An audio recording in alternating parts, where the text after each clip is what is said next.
एक बड़ा धनवान आदमी एक गांव में रहता था, जैसे कि ज़्यादातर पैसे वालों को होता है। इस धनवान सेठ को भी अपने पैसों का घमंड था। वह जिस गांव में रहता था वहां पर ज़्यादातर लोग किसान ही रहते थे। इन सभी किसानों के पास जितनी ज़मीन थी उससे कई गुना ज़्यादा ज़मीन इस सेठ के पास थी।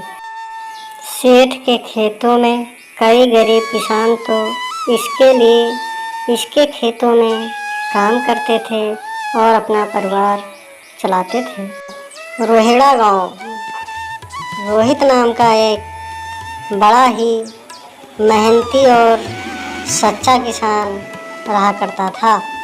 मोहन का परिवार थोड़ा बड़ा था। उसके परिवार में उसके माता पिता जो अभी बूढ़े थे और उसकी पत्नी और दो छोटे छोटे बच्चे, जिसका नाम चिंटी और चिंकू था।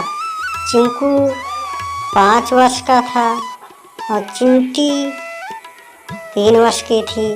माता पिता भी जो थे वो बूढ़े थे।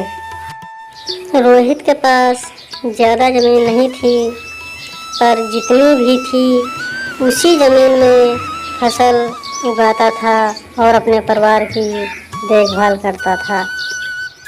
एक वर्ष उस गांव में ज़्यादा वर्षा हुई, जिसके चलते कई किसानों की फसलें नष्ट हो गई, जिनमें से एक रोहित भी था।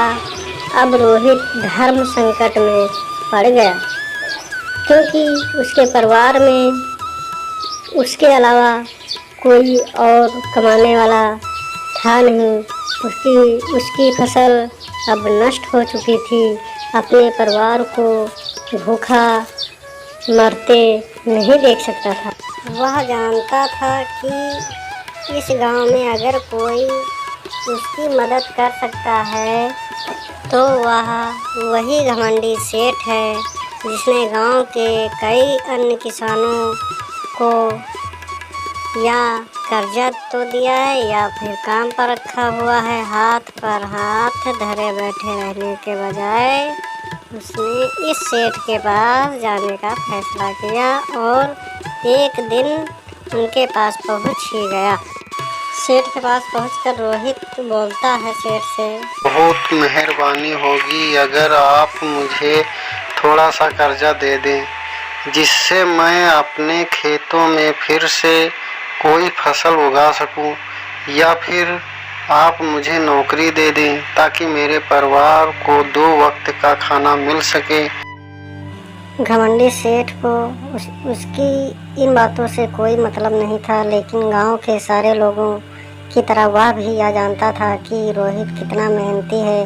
वह जिस खेत में काम करेगा वहाँ 2 गुनी फसल उगा सकता है। सेठ ने सोचा, अगर मैं पैसे उधार देता हूँ तो शायद यह इस स्थिति में नहीं है कि मुझे वापस लौटा सके, लेकिन अगर मैं इसे काम पर रखूँगा तो खेतों में काम करवाता रहूँ तो मुझे ज़रूर 2 गुना फायदा होगा। सेठ रोहित से बोलता है, पैसा तो मैं तुझे दूंगा नहीं, और मेरे पास अभी खेतों में काम करने के लिए कई किसान पहले से मौजूद हैं, लेकिन अगर तुझ पर तरस खाकर मैं तुझे अपने खेतों में नौकरी देता हूँ, पर मैं तुझे इसके लिए ज़्यादा पैसे नहीं दूंगा।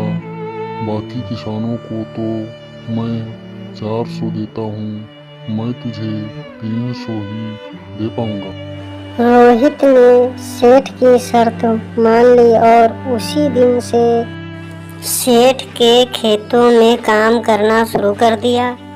2 महीने तक नियमित वो सेठ के खेतों में जाकर कड़ी मेहनत से करता और देखते ही देखते 4 महीनों का काम उसने अपनी मेहनत से 2 महीनों में ही खत्म कर दिया।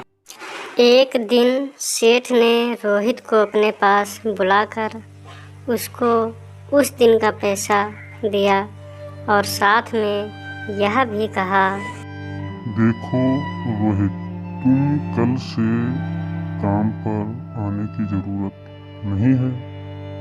अब मेरे पास तुम्हारे लिए कोई काम नहीं बचा है। जब मेरे पास काम आएगा तो मैं तुम्हें बुला लूँगा। यह सुनकर रोहित का दिल बैठ गया। पिछले 2 महीनों से कम ही सही उसके बच्चों का और परिवार के पेट में अन्न का दाना जाता रहा था। अब क्या करेगा?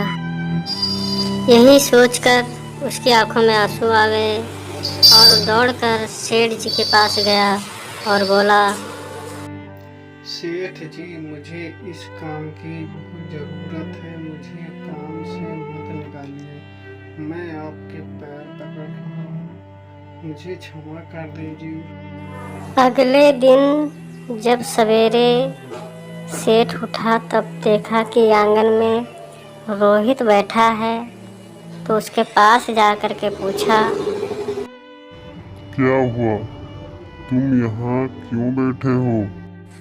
तब रोहित ने कहा, सेठ जी, मुझको वापस काम पर रख लीजिए। आप तो जानते ही हैं मेरी आर्थिक परिस्थितियाँ कैसी हैं।